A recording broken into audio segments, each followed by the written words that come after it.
کہ وہاں پہ کلچر کیسا ہے. پاکستان میں ہندو کمیونٹی سے کس طرح سے سیلیبریٹ کرتی ہے, اور اسپیشلی اسلام آباد میں آج کہاں پر کوئی ایونٹ ہے اس سلسلے میں؟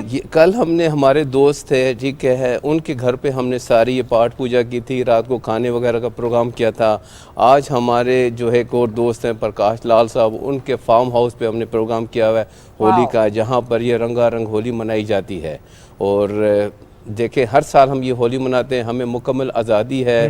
ہمارے بلکہ لوگ محلے والے لوگ جو ہمارے مسلم برادر ہیں, کرسچن برادر ہیں, وہ آتے ہیں, وہ اپنی خوشی کا اظہار کرتے ہیں. بلکہ وہ کہتے ہیں, چاہوں گا سر یہ تھوڑا سا اور بتائیے گا اس سے متعلق, جو آپ نے کہا نا کہ ظاہر ہے جب ہم پاکستان کی بات کرتے ہیں, گلدستے کی بات کرتے ہیں, آپ نے بھی کہا کہ مسلمان بھی, کرسچنز بھی, وہ بھی آتے ہیں آپ لوگوں کے ساتھ اور اس کو سیلیبریٹ کرتے ہیں. تھوڑا سا یہ بتائیں سر, یہ کتنا امپورٹنٹ ہے, کتنا اچھا پیغام جاتا ہے اس سے کہ ہم سب مل کر منا رہے ہیں, ہم سب مل کر, ایک رسپیکٹ کا ایلیمنٹ بھی ہے اور ایک فیسٹیوٹی بھی ہے, and together we are celebrating that. میں کہتا ہوں اتنی خوشی ہوتی ہے, مجھے لگتا ہے کہ میرے اتنے رشتہ دار مجھے یہ ویلکم یا ہولی کا جو ہے مبارک دینا ہے, جتنے میرے مسلم دوست آتے ہیں. آئی ایم اے ڈاکٹر, میرا ہر بندہ آتا ہے, کوئی کیک لے کے آ رہا ہے, کوئی کہ ڈاکٹر صاحب وی جسٹ وانٹ ٹو سے کانگریچولیٹ یو آن ہولی. تو مجھے اتنی خوشی ہوتی ہے, دیکھو کہ کتنے لوگ جو خیال رکھتے ہیں, تہوار ہمارا ہے, لیکن آج صبح سے میرا خیال کوئی ہزاروں کے قریب مجھے میرا خیال میسیجز آئے ہیں, ڈاکٹر صاحب ہولی مبارک, آپ کہاں منا رہے ہیں ڈاکٹر صاحب, کیا ہم آپ کو رنگ لگا سکتے ہیں؟ میں نے کہا کیوں نہیں لگا سکتے, بالکل لگا سکتے. ہم بھی تو دیکھیں عید کے دنوں میں لوگوں کے گھر جاتے ہیں, ان کے گھر پہ سامان لے کے جاتے ہیں, خوشی کا اثر, اور وہی سیم وہ ہمارے ساتھ کرتے ہیں. اس لیے گیو اینڈ ٹیک والی بات ہے. رنگوں سے تو سب کو محبت ہے, رنگوں سے سب کو پیار ہے, اور رنگ کس طرح سے ہماری زندگی میں میں کہوں گا خوشیاں لے کر آتے ہیں, علامت ہے خوشی کی. سر تھوڑا سا اس پر بھی میں چاہوں گا آپ سے گفتگو کرنا کہ ایٹ دا سیم ٹائم ہمارے پاس کچھ ایسی خبریں بھی آتی ہیں, بدقسمتی سے بھارت سے ایسی خبریں آتی ہیں کہ جہاں پر ہم دیکھتے ہیں کہ برداشت کا ایلیمنٹ تھوڑا سا کم ہے. ظاہر ہے میں یہ نہیں کہوں گا کہ وہ پورے کے پورے بھارت میں ایسا ہے, میں یہ نہیں کہوں گا کہ سب کی سوچ ایسی ہے, کیونکہ ظاہر ہے آپ کے مذہب میں بھی امن کا درس ہے. وہ کچھ گمراہی ضرور ہو سکتی ہے, کچھ ایسے معاملات ضرور ہو سکتے ہیں کہ کسی کو ایکسیپٹ نہ کیا جائے, کسی مائنورٹی کو, چاہے مسلمان ہو, سکھ ہو یا کوئی اور. یہ تھوڑا سا ایلیمنٹ ڈیفرنٹ ہے انڈیا میں اور پاکستان میں. تو میں اس پر آپ سے رائے لینا چاہتا ہوں کہ آپ کے آبزرویشن کیا ہے, یہ کتنا اہم ہے کہ اس طرح مل جل کر ایک دوسرے کے تہواروں میں جانا, وہ چاہے پھر یہاں پر عید ہو یا یہاں پر ہولی ہو یا کوئی اور ایونٹ ہو. یس, تو اس طرح مل جل کر ایونٹ میں ساتھ جانا, یہ جو پیپل ٹو پیپل کانٹیکٹ ہے, اور یہ ڈفرینٹ مذاہب سے کے ماننے والوں کا جو کانٹیکٹ ہے, اور اس طرح کسی خاص دن کی مناسبت سے جو کانٹیکٹ ہوتا ہے اور ملنا ملانا ہوتا ہے, یہ ایک نیشن کے لیے آگے بڑھنے کے لیے کتنا اہم اور کتنا ضروری ہوتا ہے؟ یہ میرا خیال بہت اچھا کوشچن ہے. بیسیکلی دیکھیں ہولی ہے برائی کی جو ہے خاتمہ, اچھائی کی فتح. تو دیکھیں ہم جب آپس میں مل جل کے رہتے ہیں, ہم یہی درس دیتے ہیں کہ دیکھیں ہم سارے آپس میں بھائی بہن ہیں, ہمارے آپس میں کوئی بھی ایسا پرابلم نہیں ہے, کوئی ہمارے گلہ شکوے نہیں ہے. دیکھیں آپ کے نظریات تھوڑے سے چینج ہو سکتے ہیں, لیکن جب ہم ملک کی بات کرتے ہیں تو we are on one stand کہ جی نہیں, ہمارا پاکستان ہے, ہم پاکستانی رہیں گے. تو ہم نے جو کرنا ہے اپنے ملک کے لیے کرنا ہے, ہم نے دوسروں کو کیا دیکھنا ہے, ہم نے اپنی طرف سے امن کا درس دینا ہے. بالکل ایسا ہی ہے, اور یہی درس ہم دینے کی کوشش کر رہے ہیں. اور آج اس پروگرام کے توسط سے, اس موضوع کے توسط سے, بالخصوص ڈاکٹر جے کرشن کے توسط سے, کہ کس طرح سے مذہب کوئی بھی ہو پیغام امن کا ہوتا ہے. شکریہ سر, بہت شکریہ, ساتھ موجود تھے آپ. اور آج ہولی کے دن کی مناسبت سے ہم گفتگو کر رہے تھے. Happy Holi once again. اور آپ نے مجھ سے پوچھا دریاب کہ میں گیا, میں ہو سکتا ہے آج کل بھی جاؤں, ایک انویٹیشن آیا ہے اسے مجھے بھی لے جانا. چلیں ٹھیک ہے, کوشش. ویسے ہاں آئی فورگاٹ, انہوں نے آپ کا بھی ذکر کیا تھا کہ ہم دونوں ہی وہاں پر آئیں. لیٹس سی کہ ہم دونوں کی کیا اس میں اویلیبلٹی ہوتا ہے, but we'll try to be there. تو لیٹس سی جی, بڑا مزہ آتا ہے. ویسے بھی میری کوشش ہے میں ذریعہ پہ نا پورا زردہ رنگ بھی لگاؤں, اور پورا مجھے ویسے بھی مارنا مسٹرڈ کلر بہت پسند ہے, اور پلم کلرز بڑے پسند ہیں. وائٹ کلر پہن کے آئیے گا تاکہ رنگ اور زیادہ نظر آئے. ایگزیکٹلی, میری ویسے خواہش بھی ہوگی کہ میں یہ ضرور ایونٹ اٹینڈ کروں. سو لیٹس سی کہ مجھے موقع ملتا ہے یا نہیں ملتا. اس کے لیے آپ نے کرنا آج کیا ہے, آج کسی وقت جا کے تھوڑے ایک گھنٹہ 2 گھنٹے سو جائیے گا, تاکہ فریش ہو نا. اور پھر اس کے بعد اگر آپ نے ایک ایونٹ اٹینڈ کرنا ہے تو فریشنس بہت ضروری ہے. یہ میں نے دن کی نیند کا ذکر اس لیے کر لیا چونکہ روٹین ایسی چل رہی ہے, خبریں ایسی آ رہی ہیں کہ رات تک نیند اڑ جاتی ہے نا. آپ کوئی شو دیکھنے بیٹھتے ہیں, اس کے بعد پھر آپ چیزیں دیکھتے ہی رہتے ہیں. اور نیند کی بات ہم اس لیے کر رہے ہیں چونکہ آج بھی صبح جب میں نے پروگرام سٹارٹ کیا تو میں نے پہلے یوں کیا, کیونکہ نیند پوری نہیں ہو رہی. اس رات کی نیند ہے نا, یہ پرسکون نیند, یہ بہت ضروری ہے. اور نیند جو پوری نہیں کرتے ان افراد کو جسمانی توانائی اور دماغی کارکردگی سمیت کئی بھی مسائل کا سامنا کرنا پڑتا ہے. اور یہ بات اس لیے ہم کر رہے ہیں چونکہ آج نیند کے حوالے سے, عالمی دن کے حوالے سے صبح پاکستان نے ایک رپورٹ تیار کی ہے. وہ آپ کو پہلے دکھاتے ہیں کہ نیند آپ کے لیے اور ہمارے لیے ٹائم پر سونا کتنا زیادہ ضروری ہے. So let's see. کتنے گھنٹے سوئی تھی؟